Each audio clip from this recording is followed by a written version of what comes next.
ఇప్పుడు మనం తమిళనాడుకు పోదాం రారోళ్ళ. ఎందుకవ్వా తమిళం గిట్లా నేర్చుకుంటావా ఏంది?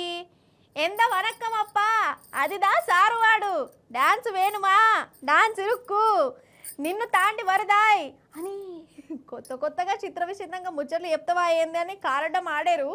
ఇది కారడ్డం ముచ్చట కాదోళ్ళ. సెంటర్ సర్కారోళ్ళు చేస్తున్న ఘనకార్యానికి అక్కడి రైతులు వింత వింత నిరసనలు చేస్తురు.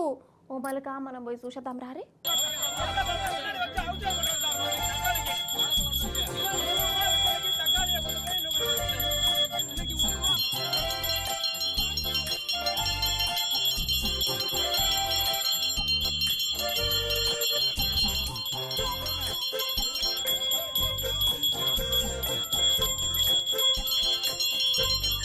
వామ్మో, అగో పుర్రెలు, అస్థి పంజరాలు, చేతుల గంట, నోట్ల అరటికాయ.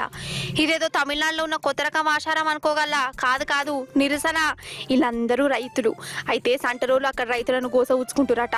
కమస్కం మద్దతు ధర కూడా ఇయ్యక సతాయిస్తురట. ఒకసారి చెప్పిరు, 2 మట్ల చెప్పిరు.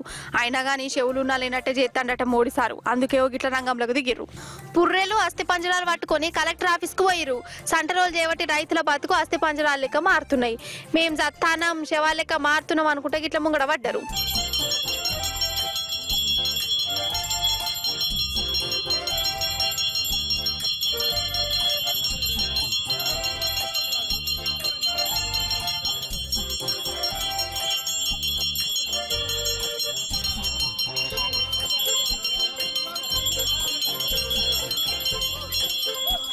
కానీ ఏ మాట కామాటేనోళ్ళ నిరసనలు చేసుట్లా ఈ తమిళనాడు వాళ్ళ తరికనే అలాగుంటది.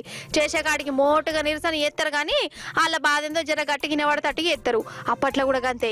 నీళ్ళ కోసున్నదని నీళ్ళలో మునిగి మరి నిరసన చేసిరు. రైతుల బతుకు ఆగమవుతుందని బొండిగా దాకా వాళ్ళు బొంద పెట్టుకొని సర్కారుకు బాధ చెప్పుకున్నారు. ఇక ఇప్పుడేమో గిట్లా. మరి ఇట్లా ఏతనన్న సర్కారు ఇలా బాధని రందు లేకుండా ఏతరో చూడవలసి ఉన్నది.